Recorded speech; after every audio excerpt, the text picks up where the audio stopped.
Hey guys, welcome back. This is MD, and these are the things I wish I knew before. Tips and tricks for Samurai Warriors 5.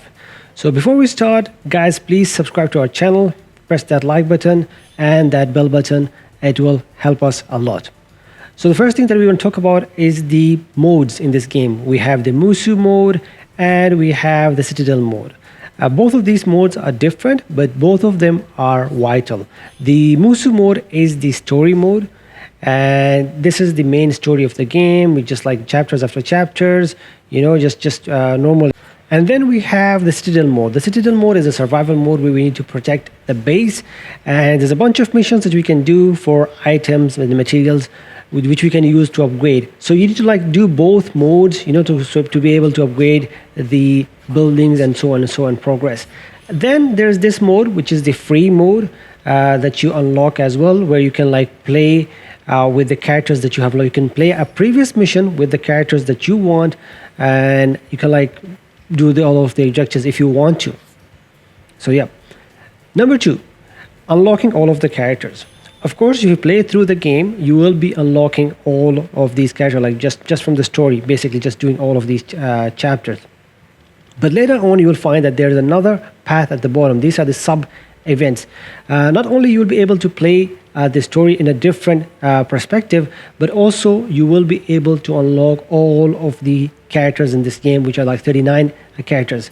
And yeah, so to unlock them all, you need to play through the main story and the sub events. I played through the main story, and these are the ones that I had, so the rest can be unlocked if I play through the sub events. So yeah, just do everything basically. The third thing that we want to talk about is the orange dots. Of course, the enemies are indicated by these small orange dots, but the main captains or the leaders, whatever they are, they have these bigger orange dots. So always target them, always go to them. These are always the bonus objectives or the main objectives. So yeah, just focus on those. Even you can look at the map, you can just zoom in or whatever, you can see them. So just go and target them, even if they are not highlighted yet for you to go as an objective. But yeah, just go and do them. So look, I'm just fighting, and I'm always I'm always beating them. Then it became an object for me. So yeah, I was kind of faster. So yeah, always go for these. I mean, if you have another character, which I'm going to come back in a minute, just target those, finish up those, be faster than the game basically. It's a good thing that the game gives you the option to have a second player, locally at home, or co-op, or online. But there are some missions where you're just by yourself and you need to do everything with just one character, and it will make things tough. But thankfully that's at the beginning, and sometimes you can go back to missions and choose the characters that you want. So if you are going to back to a mission and just doing that or repeating that mission or whatever, Citadel mode or Musu mode, and you have a partner, then utilize that partner, especially if you have a lot of objectives in the map.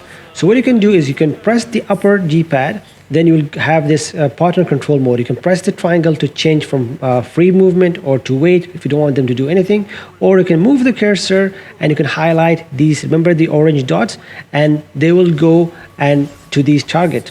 So what you're doing is just finishing up or doing two tasks simultaneously. So you're focusing on one side and they are focusing on the other side, and instead of you just going all around by yourself with your horse, or just dashing through and doing everything by yourself. So this way you can even switch back from characters to a character, by pressing the touchpad. You can jump in and out, and you have full control all over your battles, and you can finish up all of these extra bonus objectives and clear them out. This is amazing. So yep, do this if you the battles are huge, and it will help you a lot. Can combine this with the previous tip. If you have the both characters with you, and what you can do is we can switch through them and always have enemies in front of us. So if I'm focusing on this, I'm going to send my other characters to somewhere where there are enemies, and so he's going to have enemies in front of him, I'm going to have enemies here in front of me, and always dash through with a triangle. So we can always dashing forward and at the same time finishing off these enemies. And since I know that my enemies or the enemies in my areas are about to end. So I already sent my other characters to where there is an objective, or there's going to be a bunch of more enemies. So I'm going to switch to that character, finish up them. I'm going to focus on them. At the same time, I'm going to send my previous character to a different location. So yeah, switching back and forth, trying to maintain my combo this way, and hopefully it's gonna do well. Number six is leveling up. Of course, when you play through the game, you'll be able to upgrade these buildings, but for this we need to like play the Citadel mode, like I said before, where you need to like get material, but at the same time, the levels or the buildings are tied up to Oda's level. So you need to like level him first. Just make sure that he is leveled up. So Oda and Akechi, these are the main two characters. So make sure that you always upgrade these two at least in the game, and whatever else you have, you can upgrade the other characters. But yeah, focus first on these two, especially Oda, since some of the upgrades and everything else is tied to his level. So do that first. And sometimes it's the other way around, where you cannot upgrade a character unless the buildings are upgraded. So yeah. Number 7, since we're talking about upgrades, upgrading the right skills for the members.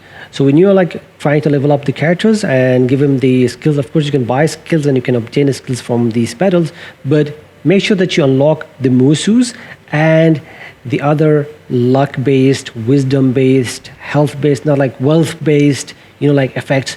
So you can rack up a lot of money, a lot of XP, like increase the drops. So these are the main things, like the XP, the money, the item drops, the Musu gauge is an important stuff.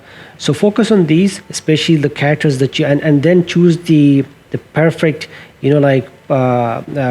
partners, and take them with you if you want to farm a lot of XP or a lot of items. If you want to increase your get some awesome weapons, for example. And talking about the weapons, you can also upgrade your weapon and put some materials into your weapon which have the same effects. So increasing the chances of obtaining such things, for example, like mastery and the expert.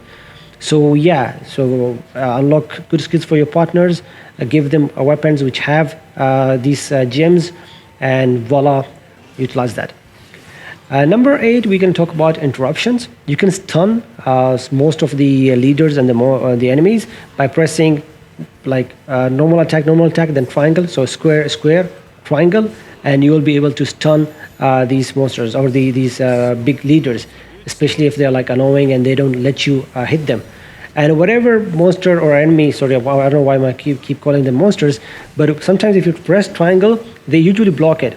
But yeah, square, triangle, and you will stun them most of the time. And yeah, this works all of the time for me. So do that, do this.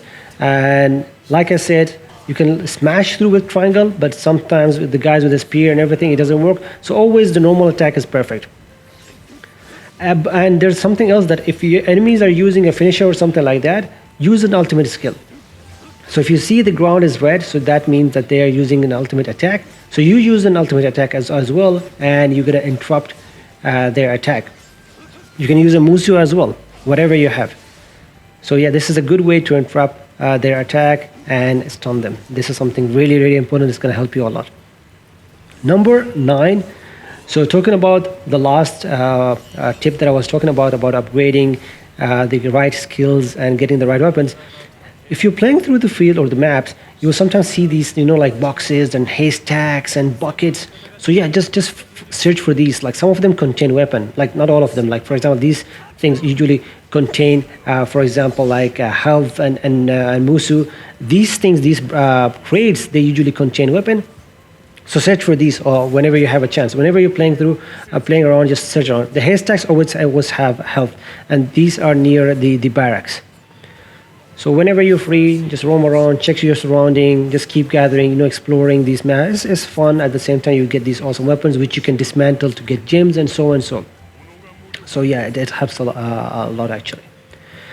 Number 10, we're going to talk about the morale. Morale is really important. That's the bar you see at the top. The orange is the enemy, and we are the blue. So whoever has the biggest portion. They are the strongest. The enemies are much more powerful. There are like so many of them. So we need to like try to decrease that, and we can do that by killing these barrack captain. And if you see, look at the map. You know these like how can I say it? These areas like which are like a claw. You know, like corners. These usually have these barrack captains. So just go to these corners and finish up these barrack captains, as well as the guys with the drum rolls. And when you are done, usually your teams will fill them up with their own barrack captains, and now their morale is higher, so you'll have your own soldiers coming in, and instead of like theirs. So this helps a lot. So whenever you see these like corners, how can I say, like a claw, just go there. There's usually a captain or a barrack captain. Finish them up. Always clear. Raise the morale. Finally, this is something that I really like, is some of these battles or like story chapters are very, very long. So, and instead of like, like quitting in the middle, or you like, oh, should I start this? Do I have the time? Don't worry about anything. If you're like done, then just pause the game, go to the save. Don't get out. Use the interim save. If you click on the interim save, the game will save from this exact spot. Now you can just close the game, come back anytime, and resume where you left off. This is really amazing. So yeah, use this as well if you're like tired, if you need to go somewhere, whatever. But yeah, you do this if you're like playing by yourself, not with someone online, of course. But guys, these are it. Hopefully these things helped. If it did, then thank you guys. Support us, guys. Support us by following us on Instagram. Subscribe to our channel. As always, stay awesome, guys.